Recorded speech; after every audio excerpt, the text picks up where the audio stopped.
researched the topic of raw foods and attachment parenting. And I'm sure most of you know of the topic of raw foods if you're part of this meetup, but a lot of people ask me, what is attachment parenting? And why is that important in raising a child?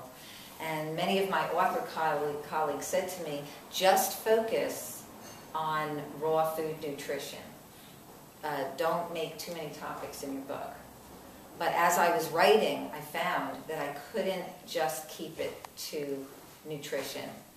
That following the emotional, mental, and spiritual needs of the child is equally or even more important than what you give them to eat. And attachment parenting means following those needs instead of the child always having to follow the adult. And so it was a journey for me. When I had my children, I didn't know this. And I eventually went to an attachment parenting group because my son had been hospitalized early in life and we didn't have a good start. We didn't have a good bonding at the beginning. And I was looking for a way to connect to him.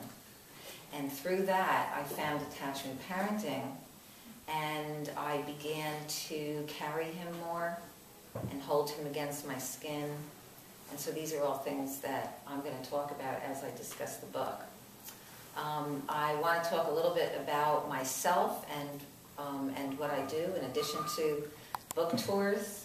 I am a speech pathologist, and I have been working with children for over 30 years who have all different kinds of speech and language disorders. And I have been specializing with autistic children and children with attention deficit disorder for the past 12 years.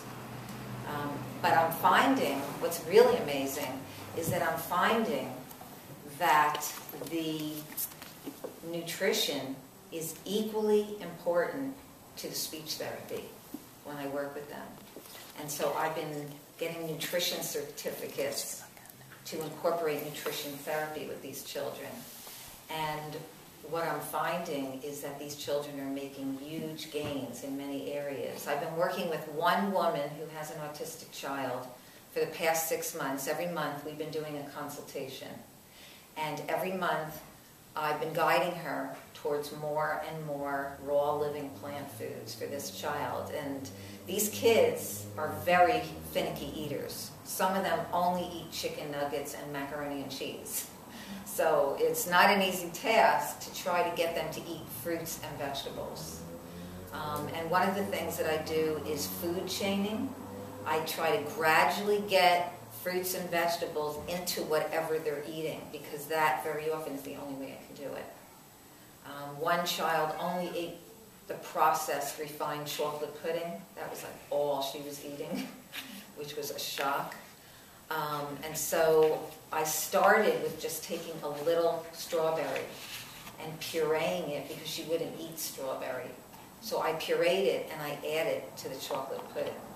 And every session I added more and more of the strawberry syrup to her chocolate pudding until the entire pudding was strawberries, and she didn't even notice the difference. But I had to do it gradually. And I've done the same thing with other children. I had a boy who loved his French fries and his potato chips. And he would sometimes eat potato chips with maple syrup. Doesn't sound like a good combination. But anyway, I was able to use that maple syrup to get him to eat other foods.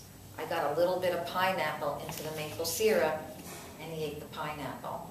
I lightly steamed some broccoli and put it into the maple syrup, and he started eating broccoli. So I started getting a lot of fruits and vegetables into his diet just by using what he was already familiar with.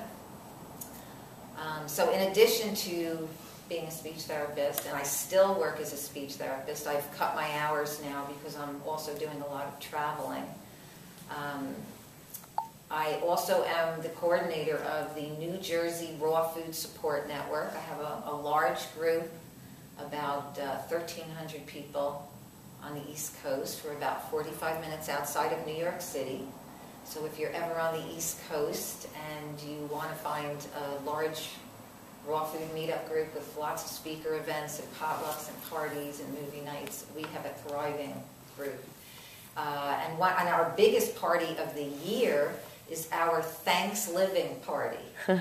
Now, the Thanksgiving party is Saturday after Thanksgiving, and we had our 21st Thanksgiving celebration, 21st year, this past Thanksgiving. And some years we have 100 or more people in our home. And the food is amazing. Everybody brings their best raw food dish. So it's a really exciting time. And we also have a gratitude circle.